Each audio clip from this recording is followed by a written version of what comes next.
অতঃপর তারা বলল, হে আমাদের রব, আমাদের ভ্রমণের বিশ্রামাগারের মধ্যে দূরত্ব বাড়িয়ে দিন।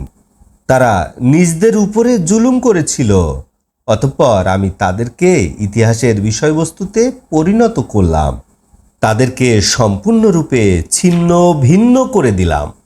নিশ্চয়ই ইহার মধ্যে রয়েছে নিদর্শন সমূহ ওই জাতির জন্য যারা ধৈর্যশীল, কৃতজ্ঞ। মুসলমানদের একটি দল ছাড়া তাদের সকলের উপরে ইবলিসের ধারণা সত্য বলে প্রমাণিত হলো। তাদের উপরে শয়তানের কোনো ক্ষমতা নেই, বরং আমি জেনে নিতে চাই কে পরকালে বিশ্বাস করে এবং কে উহাতে সন্দেহ পোষণ করে, এবং আপনার রব সমস্ত বিষয়ের সংরক্ষক।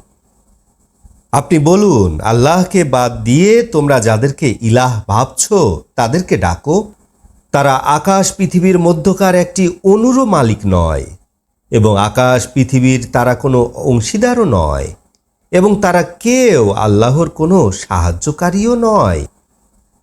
আল্লাহর কাছে কারো সাফায়াত ফলপ্রসূ হবে না, বরং যার জন্য আল্লাহ তাআলা সাফায়াতের অনুমতি দিবেন। অবশেষে যখন তাদের অন্তর হতে ভয় দূরীভূত হবে, তখন তারা বলবে, তোমাদের রব কি বলেছেন? তারা বলবে, সত্য বলেছেন, তিনি সবার উপরে সবচেয়ে বড়। বলো, আকাশ পৃথিবী হতে কে তোমাদেরকে জীবিকা সরবরাহ করে? বলুন, আল্লাহ। নিশ্চয় আমরা অথবা তোমরা সৎপথে অথবা স্পষ্ট ভুল পথে পতিত। আপনি বলে দিন, আমাদের অপরাধের জন্য তোমাদেরকে প্রশ্ন করা হবে না, এবং তোমাদের কর্মকাণ্ডের জন্য আমাদেরকে জিজ্ঞাসাবাদ করা হবে না। আপনি বলুন, আমাদের রব আমাদের সকলকে একত্রিত করবেন, অতঃপর তিনি আমাদের মাঝে সত্যকে উন্মুক্ত করবেন। তিনি সত্য উন্মুক্তকারী সর্বাজ্ঞ। আপনি বলুন, তোমরা আমাকে তোমাদের শরীকদেরকে দেখাও, যাদেরকে তোমরা আল্লাহর সাথে মিলিয়ে দিয়েছ। না, কখনোই না, বরং তিনি এক আল্লাহ, পরাক্রমশালী, প্রজ্ঞাময়।